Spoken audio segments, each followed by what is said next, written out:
Private bus, window seat, പുറത്ത് ചാറ്റൻ മഴ, പിന്നെ ബസ്സിലെ പാട്ടും. ആഹാ, വല്ലാത്തൊരു വൈബ്. അയ്യോ, എന്റെ ഫേവറേറ്റ് പാട്ട്. കണ്ണടച്ച് ഈ പാട്ടിന് ഡാൻസ് കളിക്കുന്ന പോലെ സ്വപ്നം കാണട്ടെ.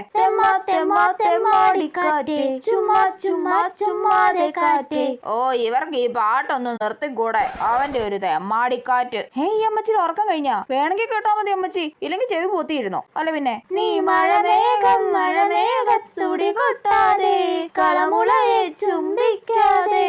കൊച്ച എവിടെ ഇറങ്ങാനാ? അയ്യോ, ഈ അമ്മച്ചി എന്റെ വൈബ് നശിപ്പിക്കുവാ. ഞാൻ അമ്പലമുക്ക്. ഓ, അവിടാണോ? ആ, അതെ. അവിടെ ഒരു ദിവാകരനെ അറിയോ? പിന്നെ എന്റെ ഡാൻസ് നശിപ്പിച്ച്. ആ, എനിക്ക് അറിഞ്ഞൂടാ. അതെന്താ അറിയാത്തെ? ആ, ഇപ്പോഴത്തെ പിള്ളേർക്ക് വല്ല ലോകവിവരം ഉണ്ടോ? അവിടെ ചായക്കട നടത്തുന്ന രമണിയെ അറിയോ? എനിക്ക് അറിഞ്ഞൂടാ അമ്മച്ചി. എന്നെ ഒന്ന് പാട്ട് കേൾക്കാൻ വേണം.